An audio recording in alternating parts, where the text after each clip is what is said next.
So today we'll talk about cryptography. And this talk came from me having this issue with all my certificates for all my domain names that are out of sync, and then I have to renew my OpenSSL certificates. And I was going through that whole thing, and I was wondering, what exactly is like those certificates anyways? What is that whole, and I know that there's like a private-public key pair that does something somewhere in there. But I was thinking, if everybody knows how to encrypt that data, and everybody knows, obviously, how to decrypt it, and there's a public key somewhere, like, how does that make any of that secure? How does that stuff all work? So I started reading about that, and I went down a big rabbit hole of, Wikipedia, clicking on a link, and then just reading an article, clicking on another link, and on and on and on. And it led me to this whole history of cryptography, which I thought was a fascinating story. So this is kind of what I'm going to show you today. We're going to take a look at the history of cryptography from the very early beginnings, 2,500 years ago, and all the way, and how it relates to cryptography today. I will talk a little bit about how those modern cryptography algorithms work without going too deep into the maths. I will not cover exactly how to use them, unfortunately. So if that's the information that you were looking for today, you still have the time to run out and catch another talk. And if time permits, we will, or I will try to give you a little bit of a glimpse into the future of cryptography, how it could look like in a few years from now. So one of the first records of secret messages that were sent dates back all the way to ancient Greece. So the histories, in the histories, Herodotus chronicled the conflicts between Persia and Greece, between freedom and slavery, which was between the independent states, Greek states, and the oppressive Persians at the time. So Xerxes was building his new capital in Persepolis, and all the neighboring states, they started sending gifts and tributes, and all the neighbors except for Athens and Sparta. Xerxes was very insulted by that, and in retaliation decided to assemble the greatest fighting force of all history, and in 400 BC, he was ready to launch his attack. I think that's a bit disproportional to not receiving a gift, but whatever. So Demaratus, a Greek in exile in Persia, in the city of Susa, noticed this whole army building. It was quite a large army after all, so he decided to send a message to warn the Spartans that this army was coming.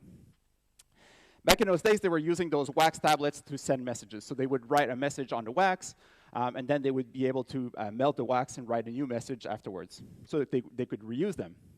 So what Demaratus did is that he scraped off all of the wax, wrote the message on the wood underneath, and then poured some new wax on top of it, so he was able to send a message without the Persian guards noticing. When the message reached its destination to the king of Sparta, Leonidas' wife divined that there was a message under the wax, and she told her husband, Leonidas, how to read the message. This is what led to the very historically accurate movie 300. So now the Spartans had been warned, and that was good. So they managed to get that message through.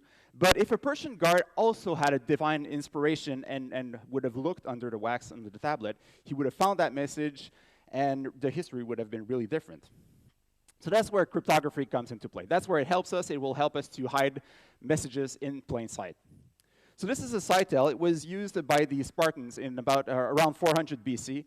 It's a strip of leather that contains the letter, and then you wrap it around that device, which is called a cytel. It's practical, very easy to use, but also very easy to crack.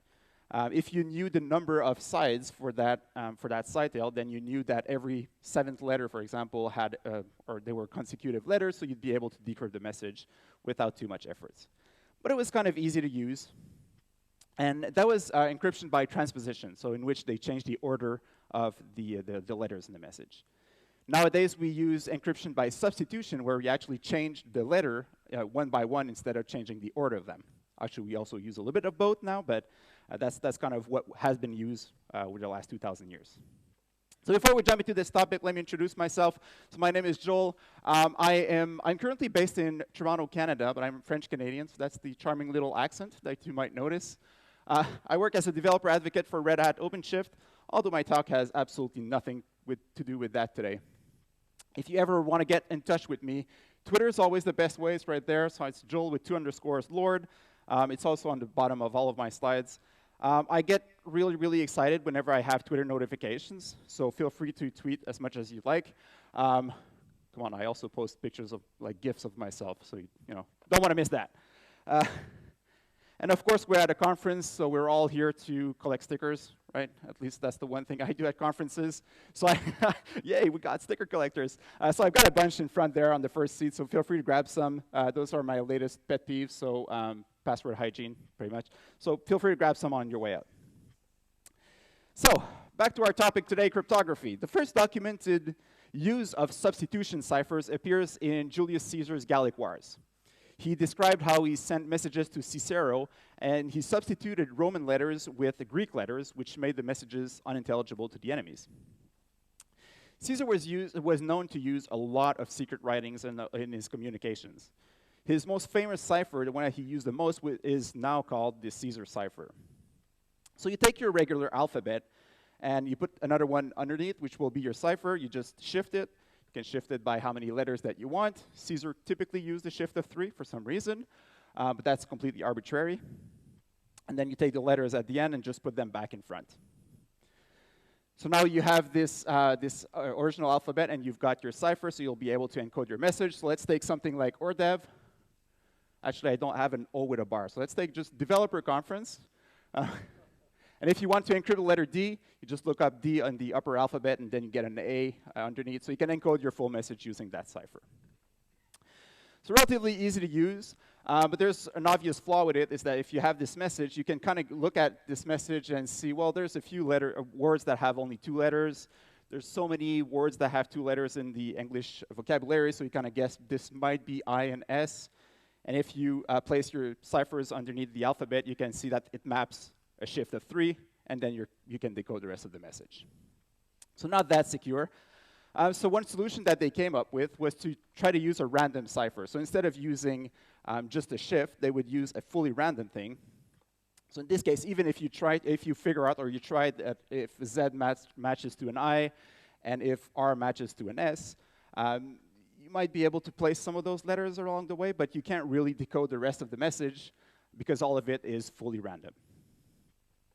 So that was a lot more convenient. I mean, there's a lot of possible combinations when you use a random substitution like this. Technically, it would take 1 billion times the age of the universe to brute force if you try 1 per second. Obviously, computers can do a little bit more, but it would still take quite a bit of time. But the big problem with that was that they had to share the full key. So you would send a messenger with an encrypted message, and you would also need to send a key to decode the message at the same time. So that's not very secure. So that was a big, big problem. So one thing they came up with was to use secret keys. So you would take a word. So the sender and the receiver would agree on a word. In this case, we'll take Julius Caesar. You remove the duplicate letters, and then starting at the last letter, you just fill in with the rest of the alphabet without the letters that are already there. So now you have your encrypted message. You can use something, and it's a lot easier to share. Now you don't share a full key. You just have to share some sort of secret key. So messengers could actually know the key and give the key verbally to the receiver of the message, especially since they didn't all know how to read, so it made sense. Or a sender and a receiver could agree on a key. So they could agree, let's use the month of when this message is sent. So then they would change the keys regularly and agree and always have the same keys. So this brings us to the 8th century. And in 750, after a century of consolidation, the start of the Abbasid dynasty heralded the golden age of Islamic civilization.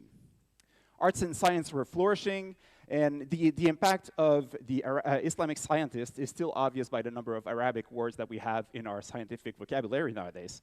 Words like algebra, alkaline, zenith, and of course algorithm that we are familiar with. So the use of monoalphabetic substitution is well documented during that time. They were actually, they improved a little bit on it. So they, instead of changing one letter for another letter, they just put in some random symbols in it, which made it look a little bit more cryptic, but not more secure by any means. But what's really impressive is that they managed to crack some of these ciphers that had been used. So they found some old text, and they were able to decrypt those messages. And at that time, the theologians were trying to establish the order of the revelations in the Quran. And one of the ways to do that is that they started counting words. So they knew that some words were more modern than others. So if it if it occurred more often in one revelation than another, then it meant that this whole thing was more recent. And some scientists and certain scholars even went as far as counting different letters. And that's how they discovered the frequency analysis. So it's a well-known fact nowadays. We're all familiar with that. So if you look at the English language, you know, some letters will come more often than others. So letter E is the most popular in English, followed by T. I was kind of curious to check the Swedish language. So letter A comes up very, very often, followed by E, and practically no occurrences of Q and Z, which is interesting for me who doesn't speak Swedish. And by counting those, you can definitely take a look. And even if you have just a small text and you count all the letters in that small text, and that's the blue lines here, it doesn't exactly match, but you can still see those hills and valleys. So if somebody used a shift cipher, then you'll immediately that the hills and valleys don't match the one, so you can just shift it until it matches, and you have your cipher. So that rendered this encryption method completely useless. Now, the Islamic age, golden age, ended with the Mongol invasion and the siege of Baghdad in 1258, and it will take another era of peace before any real development is made in cryptography. And that brings us to Europe in the 1500s. So the Renaissance had started, and from there emerged some of the greatest paintings, sculptures, music of all times. But just like any other time of peace, it's not just the arts that blossomed. There was also schools and universities that started popping up all over Europe, and science was pretty much rediscovered after a long period of dark ages. Blaise de Visionnaire was a French diplomat born in France during those years in 1523, and at the age of 26, he was sent to Rome on diplomatic missions. At this point, his interests in cryptography were mostly professional, practical, so he used cryptography to send messages back to France. At the age of 39, he was wealthy and decided to abandon his job for a life of study. So with the help of 3 of his colleagues, he came up with the idea of the Visionnaire Square. Visionnaire Square looks a little bit like this. So just a series of ciphers, shift ciphers, stacked on top of the other. So you now have 26 different ciphers. They don't all fit on that screen. But you now have 26 different ciphers that you can use to encode your message. So you take a secret message that you want to encrypt, and you'll just remove the spaces to make it a little bit harder. And then you decide on a secret key that you want to use. So I'll use key code in this to encrypt my message. And now you just repeat that keyword all the way to the end of your message that you want to encrypt. Now, if you want to encrypt the first letter, you want to encrypt letter T, you'll take a look at column K in your Visionnaire Square, and you'll get a D. Now, if you want to encrypt the second one, you want to encrypt the H, you will look at column E. You can actually substitute, doesn't matter, and you'll get an L, and so on, and you do all the letter of this message, and you get something that is encrypted like that. Now, it doesn't look like much, once again, but what's very interesting is that we have the letter E that had been encrypted 4 times in this message, and each time they were encrypted as a different letter, so I, S, O, and H in this case. And that's very important because that renders the whole frequency analysis completely useless. So that first cryptanalysis that they made is now not possible by using the Visionnaire Square. Now, being a scientist in the 1500s was great. People like Copernicus had great ideas, but they were not able to share those ideas. Obviously, there was an internet, so it was really hard to pass in those new ideas to the rest of the world. That was the case for Visionnaire. In fact, during that time, there was a big conflict in Europe, or in England. Actually, there was this rivalry opposing Mary, Queen of the Scots, and Elizabeth I, Queen of England. It's a fascinating story in the movie that was released in 2018. I think the movie is called Mary, Queen of Scots. The movie is interesting, but they forgot a very important part in it. It's the role that cryptography played in that story. So for those of you that are not familiar with this story, here's the gist of it. The 2 women were cousins, so they were from the same family, but they came from radically different backgrounds. So Mary, Queen of Scots, was a Catholic. She was raised and spent most of her childhood in France, and Queen Elizabeth I was a Protestant and ruled over England at the time. Now, Queen Mary had a child, but Queen Elizabeth, yes, did not have a son yet, or did not have a heir yet, which meant that eventually the son of Queen Mary would rule over both England and Scotland. And that was a big thing. A Catholic king was inconceivable by nobles at the time. So they made sure there was some sort of fighting that went on between the 2 women. The feud grew bigger and bigger up to a point where Mary was imprisoned in London. That's where she started plotting against Elizabeth to get her killed, which would make her the rightful queen. So Mary communicated with her supporters using this exact cipher. So she encrypted her messages using a monoalphabetic substitution, with a few exceptions where she used some symbols for different words. But apart from that, it was mainly just a monoalphabetic substitution that is on top there. So using cryptanalysis from the 800s and some frequency analysis, Thomas Philippus, cipher secretary of London at the time, was actually able to decode those messages. Those messages were used as proof during Mary's trial in 1586, and ultimately, Mary, Queen of the Scots, got beheaded on February 8, 1587. So that's what happens when you use deprecated cryptography protocols, so you get beheaded. So, by the 1700s, all European powers had what they call black chambers. They were the nerve center for deciphering messages and gathering intelligence. And the number of cryptanalysis increased, making it harder and harder to get secure communication. But the Visionnaire Square did wonders and kept most messages secret. It was also the beginning of what is known as the modern era. The steam engine was invented. Some people were working on means to communicate at long distance as well, also known as telecommunications. So the main breakthrough for telecommunications, which was discussed this morning in the keynote, was the telegraph with the Morse code in the 1850s. It made it really easy to communicate and send signals over long distances. But it came obvious that there was a big flaw with that. Anybody who could get a hold of that wire could actually intercept the messages. But thankfully, we still had the Visionnaire Square, and it still did wonders, but not for long. Charles Babbage, which most of you probably know for his blueprint of the modern computer, played a big role in the history of cryptanalysis. So he realized that in some cases, you could identify repetitions in an encoded text, and from there you can establish a frequency. So if we take this message, the sun and the man and the moon, and we want to encrypt that, so we'll just remove the spaces, we'll use code as our secret key, and you'll notice in the text at the bottom, I have HKI that comes there 2 times. That's because the word "the" was encoded 3 times in my message, but out of those 3 times, 2 of them was encoded with the same keyword, ODE. So that meant that there was actually, and from there you can establish that the key has to be 4 or 8 characters, and using frequency analysis and a lot of artwork, but you can eventually decode that message and figure out what it is. So that proved that the Visionnaire Square could be broken. In fact, it proved that any form of encryption that would use a repetition would be problematic. A few years later, there was another major invention that came out. Guglielmo Marconi, an Italian physicist, discovered an interesting property in electric circuits. So he discovered that under some circumstances, a circuit can induce a current into another circuit some distance away. So by 1896, he had pretty much nailed down the principles of modern radio. In 1901, a message was sent between Poldhu in Cornwall and St. John, Newfoundland in Canada, a distance of 3,500 kilometers, which was pretty impressive. And that was an incredible development for telecommunications. It meant that anyone in the world could almost instantly send a message to anyone else in the world. But it also meant that anyone in the world can actually intercept any message in the world. So that was also a big problem. So a few years later, the Archduke Franz Ferdinand was assassinated, and the First World War was started. Between 14 and 18, the benefits of radio were huge. Orders could be given from afar, or troops could call in for support, but there was a major problem. Those communications were not secure. So they used a little bit the Visionnaire Square to secure some communications, but most of it was simply not secure. So despite the urgency to try to find new methods, it was time of war and it was really hard to do some research, so nothing really came out of it.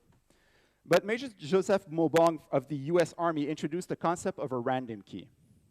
So the senders and receiver would share a pad of ciphers, and each sheet would have hundreds of random letters on it, and you would use those letters as a key for the Visionnaire Square.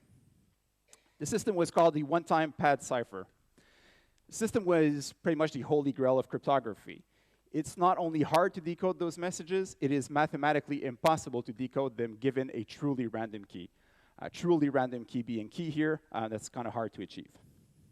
And the problem also lied in the distribution of those keys. They had to find a way to distribute those pads to all the operators in the field and make sure that everybody was in sync and destroying those cipher pad sheets every time. And that was not very logical. So it was so complex that it was never actually used in the context of a battle, but some ultra-secret communications to this day still use some form of one-time cipher pads where the logistics will permit it. So after the war, a lot of effort was made in trying to find a way to secure communication. It was obvious that a lot of the outcomes of battles during the First World War were determined by how secure the communications were. It was also obvious that if you could come up with a machine, you would make a ton of money. So that motivated some people to work on it. And in 1918, the German inventor Arthur Scherbius came up with the idea of the Enigma machine. So this would finally let the radio operators leave behind manual encryption using pen and paper and actually use a machine to make it a lot easier. The machine itself is simple enough. It consists of a keyboard. Each key is connected through a scrambler, which then connects to a display. So when a key is pressed, the electric signal goes through a scrambler and turns on a light on a display. The scramblers can change position, or the initial position, which gave the user 26 different ciphers to use. But just the cipher itself was no more secure than a Caesar cipher. So he had a brilliant idea of rotating the disk each time a key was pressed. So that transformed this monoalphabetic substitution into a polyalphabetic substitution, very, very similar to the Visionnaire Square. Now, 26 ciphers is not enough. There will ultimately be repetition. So he added 3 different scramblers, which gave him 576 different possibilities before getting any repetition. So they were able to send very large messages without getting an actual repetition in the message. So the number of and the scramblers were also, you could arrange them in the order that you want, so you had a lot of different things. There was also a plug board, which gave you a lot more different combinations, so it would just switch pairs of letters. But it was quickly proven that mathematically you could split those 2 problems and only focus on the scrambler orientation and the scrambler arrangement. And when encrypting their messages, the Germans still used some repetition to encode the keys that they were about to use in the message. So Marian Rejewski, a Polish mathematician working for the Security Department of Poland, discovered this and was able to build a database of all the possible codes. He then used 6 machines similar to the original Enigma. They got the plans from a spy. And each disk arrangement, so one for each disk arrangement, and he was able to brute force some of the messages that they intercepted from the German. By 1939, though, the German had added extra scramblers and extra plug board cables, which meant that they would need 60 different machines instead of the 6 original one that they had, and that was simply too much budget. They didn't have the budget to build that. So on June 30th, 1939, the Polish government invited the French and the British to join forces, and that's where they shared their finding on the Enigma machine. And this is where Turing came into play.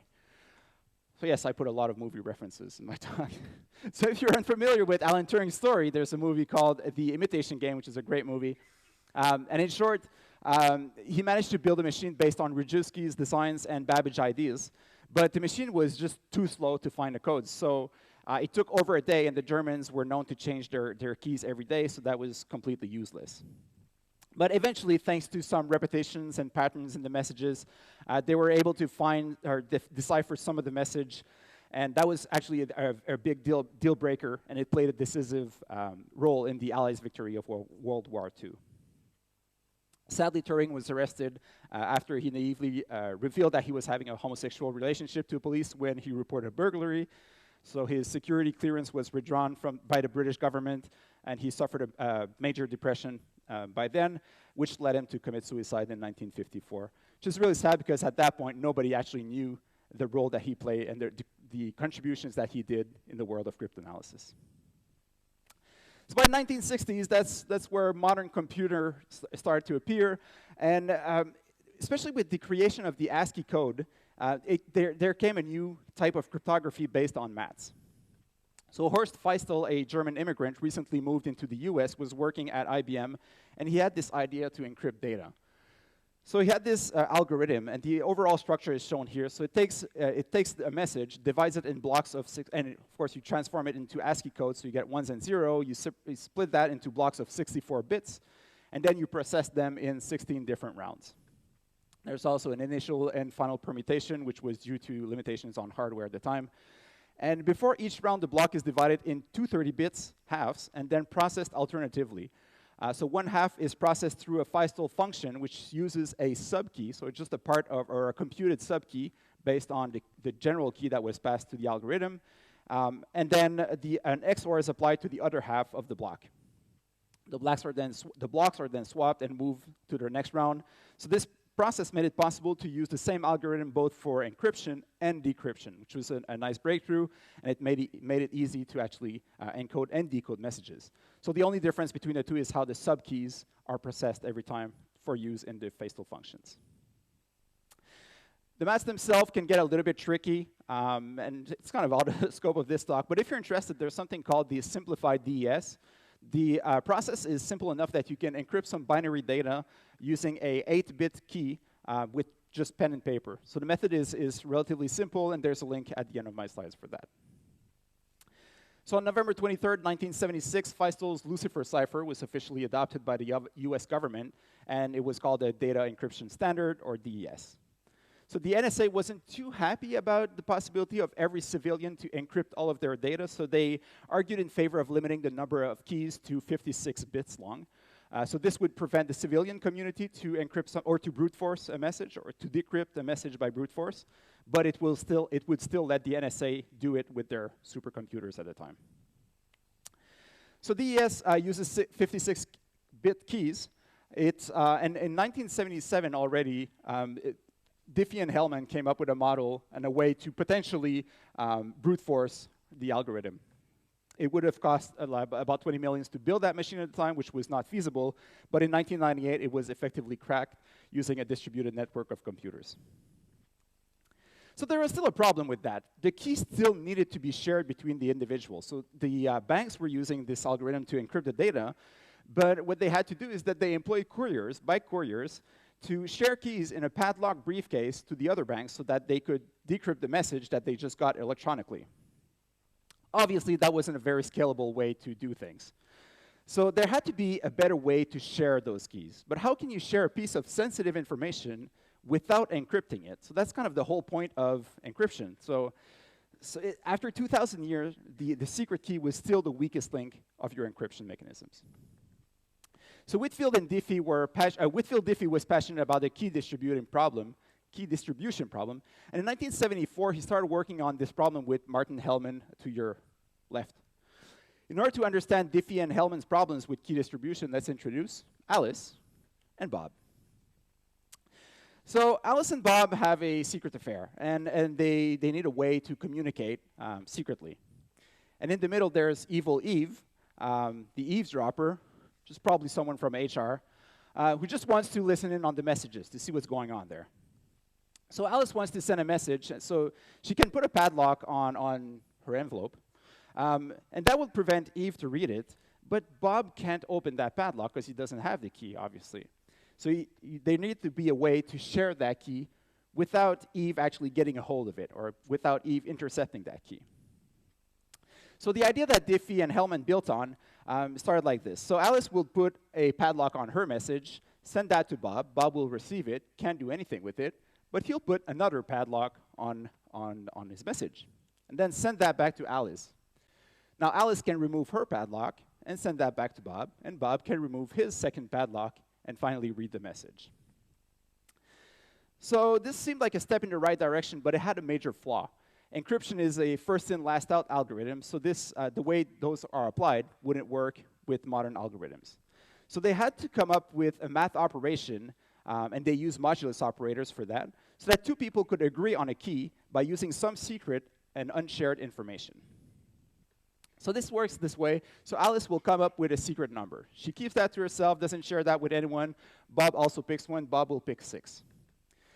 Now the two of them need to agree on a function, on a one-way function that can be shared publicly. So they'll agree on 7 to the power of x modulus 11. Eve can get a hold of that. It doesn't really matter. The actual function by itself is useless. So now Alice and Bob will take their shared function with their own secret key, and they will each get a result. So Alice will take 7 to the power of 3 modulus 11, and she'll get number 2, and Bob will get number 4. Now they can share that result. They can put that publicly. Eve can get a hold of those once again. And now they'll use this mathematical operation. So they'll take the other's result to the power of their secret key, and they'll actually both get the same result. Now, Alice and Bob both have the secret key now. They both have the secret key E. Eve got a hold of that information, but can't do anything with that information. That's completely useless unless she actually tried to brute force that. That's like magic. It's like mathemagic. And it completely changed the rules of cryptography. There is now no need to keep the keys a secret. You could just exchange it with anyone else, but it's useless without your own private key. But there are still a few flaws in the systems, but it was a step in the right direction, and they decided to publish their discoveries. So the paper published by Diffie and Hellman caught the attention of Rivet, and he started to work on it with his colleagues Shamir and Adelman. So in 1977, they find a way to solve the issue with the Diffie-Hellman method, and they created a company, RSA, to hold the patent. So here's how the function works. So Alice picks 2 large prime numbers. They should be very, very large, up to 10 to the power of 150. But let's make our math a little bit easier.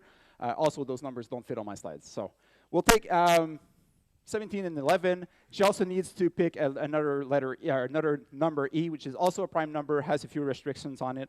But let's just pick 7 for now. So now she multiplies those 2 prime numbers together to get the number n, and she can publicly disclose that number n. So she'll put it, and she'll try to make it as public as possible. So her number n is 187, and her number E, which is 7. Now Bob wants to send hugs and kisses to Alice. Actually, let's make it simpler and just send 1 kiss. So we'll take the ASCII code for that, which is this. But we're humans, so let's just take a decimal value. So we got the message 88 that we want to encrypt. So now we'll use this math operation. So the message to the power of E, which was publicized by Alice, modulus the number n that was also sent by Alice. And you will do the maths and get the number 11. So now that's your encoded message. Bob can now shout the number 11. Eve will get a hold of that number 11, but obviously can't do anything with that. But Alice can do something with that, because she has the 2 prime numbers that were used for the number n. So she'll need a number D, which is found by using the extended Euclidean algorithm. I'll spare you the details, but it's 23. And where is it? Okay. And to decrypt the message, she will use the following formula. So she'll take the encrypted message to the power of D, modulus her number n, some maths, more maths, and we get the number 88, which was the original message sent by Bob, and Alice is happy. Oh, all right. And that's what we use today. That's exactly the function that is used whenever you use an HTTPS website. The first acknowledgement that is made between the 2 machines uses the RSA algorithm. The rest of the communication is used by other encryption algorithm. But essentially, every time you visit a site that is protected by HTTPS, you're using the RSA algorithm. So we've talked about DES, which uses 56-bit keys, but is now deprecated. Triple DES is now the normal standard that should be used. So instead of using just one 56-bit key, it uses 3 keys that each have 56-bit. Sometimes it's the same one used 3 times. And you just use this operation. So you encrypt once with one of the keys, you decrypt with another key, and you re-encrypt with a 3rd key, which prevents some sort of mad operation that you could reverse it. And that gives you an effective key size of 112 bits. So it's considered a relatively easy to compute operation. So it's good for small data that is not very sensitive, but just general information that you want to store and encrypt on your servers. You could use that. Very cheap to compute, so it's very easy to decrypt that information. But it is considered a weak encryption algorithm by the OpenSSL. Now, AES is the one that is mainly used today. It's also a block cipher, but it uses a slightly different cipher function, or a scrambler function, sorry. The keys are a little bit longer, anywhere between 128 to 256 bits. And it has been adopted in 2003 by the US government for classified documents. Not that I would trust them, but But it would technically take a few billion years in order to brute force that algorithm. There are ways to do it a little bit faster, but it would still take a lot of time. I think like a quarter of a billion year, whatever, a long time. So in 2016, there was one attack that was exposed, which is called a side channel attack, which could find a 120-bit key. So that's the furthest they were able to get. But there's now built-in hardware in the CPUs that will prevent those attacks. And the RSA nowadays relies on the large number factorization. So the key to the RSA encryption is to find the two prime numbers that gave n. And that's a really hard problem, mathematical problem to resolve. In 2009, a RSA 512-bit keys was actually factored in 73 days, so they were able to decrypt that. But it requires a lot of computing power, and it's kind of slow. So that's why it's effective to share, or so that the two people agree on a common key that they can then use with AES. And it now uses 496 bits keys, which makes it virtually impossible to crack with the hardware that we have today. But that is until we have quantum computers. So factoring prime numbers is exactly the type of problems that quantum computers will excel at. I'll assume that you're familiar with the Schrodinger cat. If not, come talk to me during the break. My background is actually in physics, and this stuff is fascinating, so cool. So that cat is both alive and dead at the same time. And most people are like, yeah, it's alive or dead. No, it's alive and dead. That's cool stuff. Anyways, so in theory, it's both alive and dead, and that's exactly what quantum computers will do. So they can try to factor the number, or try to find all the factors for a large number, and they can find all the different possibilities at once, all of them at the same time. And then when the function collapses, they actually find the good numbers.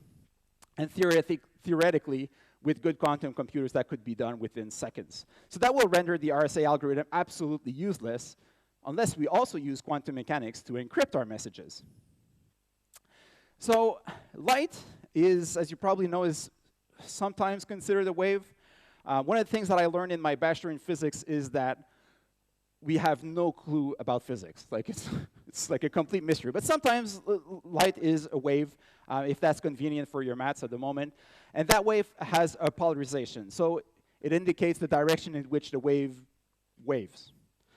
So polarization filters is what are used in sunglasses nowadays. So it'll block different polarization. And in fact, if you take two lenses of a sunglasses, you'll see how like all the light is blocked when you get the right angle. Or if you put it at the 90 degrees, you will see that there's no difference between one lens or two lenses, because it only blocks the same polarization. So in quantum cryptography, the principle is that you will send one photon at a time with a specific polarization. It will need to go through a series of filters in order to be decrypted. So thanks to Heisenberg's uncertainty principles, and I'll spare you some of the maths here because we only have 3 minutes left, so you'll just have to trust me.